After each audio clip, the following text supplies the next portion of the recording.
Hello dear friends, my name is doctor Ayesha. उम्मीद है आप सब खैरियत से होंगे। आज मैं यहाँ पर हमल ज़ाया होने की वजूहात के बारे में बात करूँगी। वो हमल जो पहले 3 महीनों में फर्स्ट ट्राइमेस्टर ऑफ प्रेगनेंसी में ज़ाया हो जाते हैं, आम तौर पे 70% ये मौरूसी बीमारियाँ यानी कि क्रोमोसोमल एबनॉर्मल बेबीज़। याद रखें, जब मेरे पास पेशेंट्स आती हैं और फर्स्ट ट्राइमेस्टर में उनका बच्चा नहीं चल रहा होता, वो बहुत परेशान होती हैं और बहुत ज़्यादा उनको एक ट्रबल में होती हैं कि डॉक्टर साहब मेरा बच्चा नहीं चला और मैं बहुत परेशान हूँ। तो मैं उस टाइम पे कहती हूँ कि आप लोगों को नहीं पता कि ये बच्चा क्या नॉर्मल है।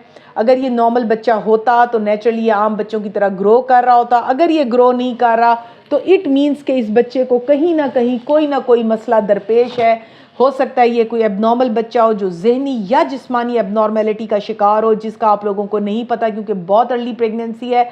और अगर ये बच्चे ज़ाया हो रहे हैं तो इस पर परेशान ना हो, ये क्रोमोसोमल एबनॉर्मल बच्चे हो सकते हैं।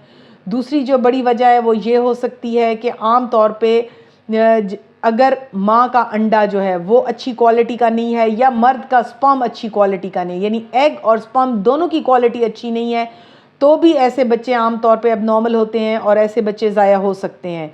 याद रखें, फर्स्ट ट्राइमेस्टर में अल्ट्रासाउंड बहुत ज़रूरी है ताकि उसमें देखें हमल की थैली बनी है या नहीं, बच्चे का अक्स आया या नहीं आया, बच्चे के अंदर दिल की धड़कन आई है या नहीं आई। ये तमाम चीज़ें एक नॉर्मल प्रेगनेंसी को डिटेक्ट करती हैं। इसको अर्ली प्रेगनेंसी में ही पता चल जाना चाहिए और इनको आप ज़रूर अल्ट्रासाउंड के ज़रिए कंफर्म करें और टैबलेट फॉलिक एसिड का इस्तेमाल ज़रूर करें ताकि आपके बच्चे ज़ाया ना हो और वो एबनॉर्मल बच्चे ना हों। Thank you very much.